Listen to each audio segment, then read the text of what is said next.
If you've had plantar fasciitis for any length of time, you've probably searched for the best way to relieve your pain. And I'm pretty sure you found the most common suggestions: to wear a foot orthotic, wear thick, cushiony shoes like Hoka's or Brooks, to roll your foot on a frozen water bottle and ice it, and to stretch your calf muscles endlessly. Does that sound familiar? Well, what if I told you that every one of those methods can actually be preventing your recovery? In this video, I'm going to share with you the 3 biggest mistakes that people make with plantar fasciitis. I'm Dr. Angela, and I'm the Plantar Fasciitis Doc, and I'm all about helping you resolve plantar fasciitis at home. Now, let's get to it. The 3 biggest mistakes. Number 1 is wearing footwear that narrows or tapers at the toe. And I'm not just referring to women's high heels. I'm talking about men's shoes and casual shoes, and even shoes that we would consider healthy, like running shoes.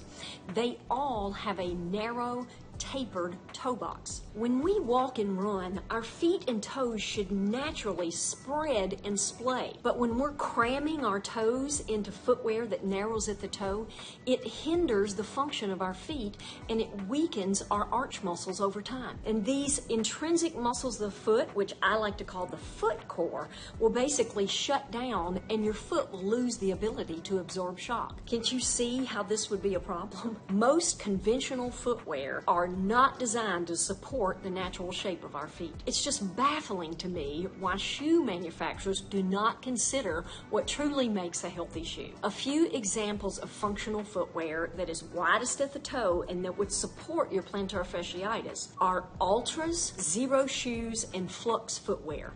And I'll link those in the description. Want to know how to test and see if your shoes are wide enough at the toe? Take out the insole, put it on the ground, stand on it, and if any part of your foot extends over that insert, then your feet and toes will not be able to function normally.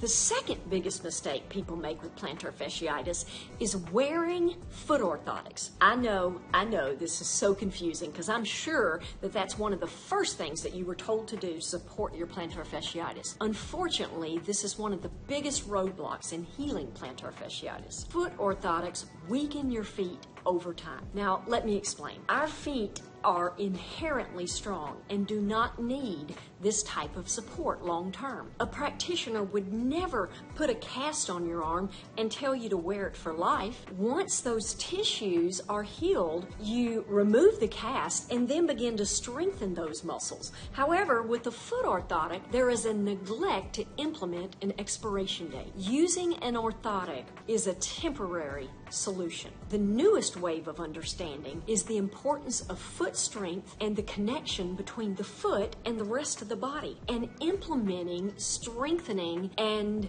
mobility protocols. That treats the underlying cause. Until you correct the deficiency and weakness in your feet, you will continue to have reoccurring pain. The third biggest mistake is treating plantar fasciitis as an inflammatory condition.